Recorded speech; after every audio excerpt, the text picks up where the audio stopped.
Bueno, bienvenida. Estamos aquí con la licenciada Andrea León. Que bueno, vamos a estar entrevistándola hoy. Bueno, y me gustaría preguntarte, ¿cuál es la especialización de tu enfoque, Andrea? Muchísimas gracias por este tiempo, por esta oportunidad. Y quería comentarte que mi especialidad es el enfoque conductual. Esto significa que me centro en observar y comprender la conducta de las personas, en especial la de los niños y los adolescentes. Y cómo esta puede moldear y reforzar el aprendizaje en el ambiente en que ellos se desenvuelven. Ok, muy interesante me parece. Si pudieras decirme en qué área de la psicología trabajas específicamente. Perfecto, bueno, como te comenté, me especializo mucho en trabajar con niños y adolescentes, pero todo esto desde un entorno o un área escolar, por así decirlo. Todo esto va en un entorno educativo, acompañando tanto a los estudiantes como a los docentes y familias. Y esto es muy importante porque cuando nos vamos en el tema escolar, no es solamente el niño en el colegio, sino también cuál es su entorno en la casa, como su familia, y bueno, eso. Sí, bueno, tienes mucha razón. No solamente el entorno escolar influye, sino el familiar y muchísimos más. Y bueno, aprovechando que estamos hablando de tu enfoque, ¿cómo definirías la personalidad desde eso? Bueno, definir la personalidad desde este enfoque sería desde el conductismo. Básicamente me voy basando por este, ya que lo entendemos como un conjunto de patrones que se va formando a lo largo de la vida, a través de las experiencias, de los aprendizajes, de los reforzamientos. Es decir, que no es algo fijo ni innato, sino que es algo que se va desarrollando durante el tiempo. Bueno, eh, tienes razón. Bueno, no es algo de la noche a la mañana, sino que lleva su tiempo. Y bueno, y aprovechando que estamos hablando de la personalidad, ¿cómo la abordarías desde tu práctica escolar? Bueno, desde mi práctica escolar, yo la abordo observando cómo los estudiantes reaccionan en diferentes contextos de clase, ya sea en el tiempo de descanso, que podría ser a la hora de ir al parque o jugar en el recreo, con sus compañeros e inclusive frente a las docentes. A partir de esas conductas, identifico cuáles son los patrones positivos y cuáles podrían necesitar de un apoyo. Básicamente, podría decir que el niño es como muy fluctuante. No puedo decir que en un solo día puedo evaluar al niño, porque realmente hay muchos factores que influyen. Entonces, cuando uno hace una evaluación, es una evaluación continua. Podría decirlo que por días, solamente en el entorno donde está dentro de clase, a cuando está fuera, porque si tú te pones a ver, cuando el niño está en el parque, no es lo mismo que está en un salón de clase, que tiene su pupitre para sentarse, que hay un poquito más como de normas, un poquito más de reglas, y el parque es un poquito más como suelto y liberal. Entonces, ver esas dos partes del niño es crucial.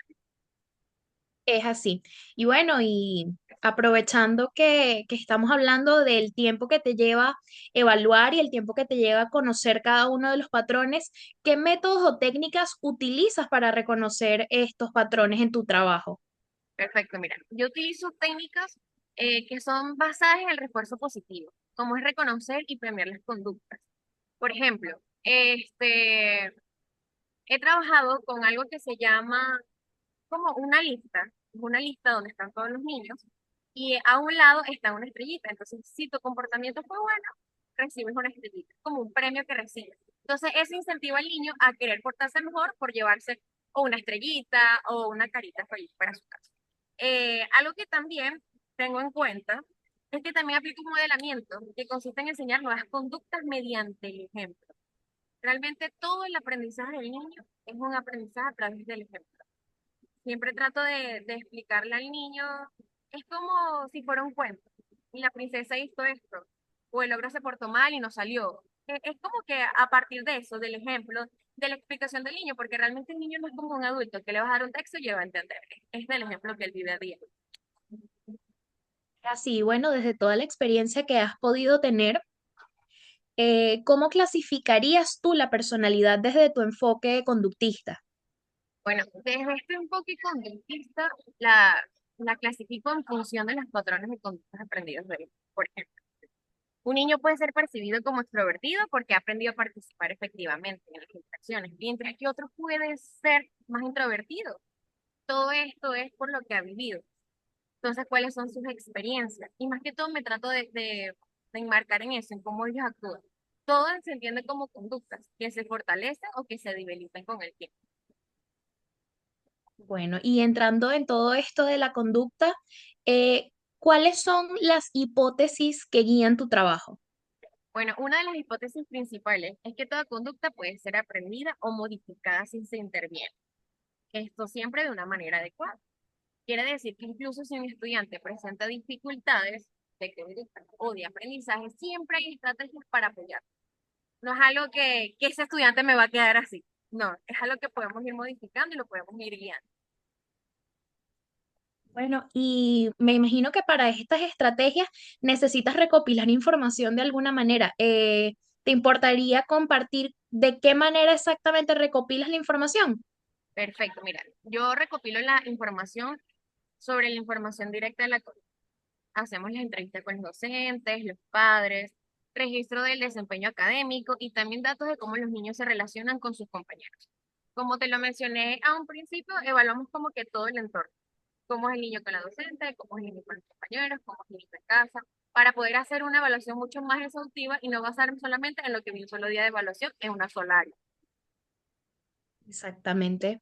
Y bueno, volviendo siempre al tema de la personalidad, ¿cómo describirías qué es la naturaleza de esta desde tu enfoque?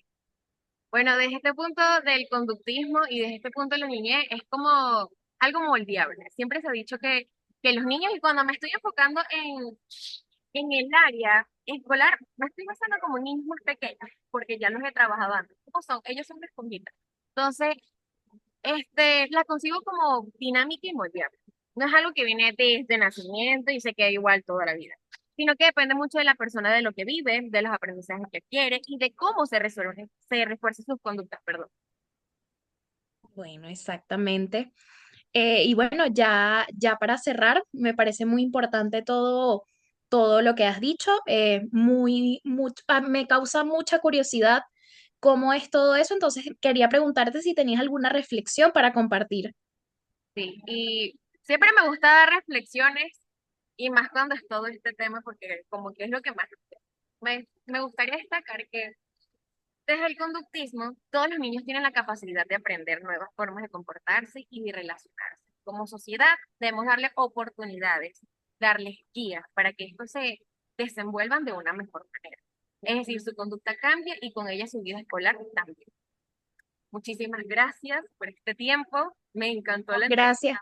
Gracias. Gracias a ti por esta experiencia y bueno, este espacio en el que compartimos, me parece muy interesante que hayas destacado que no podemos encasillar a un niño solamente porque es así, sino que como todo está en un constante proceso de evolución.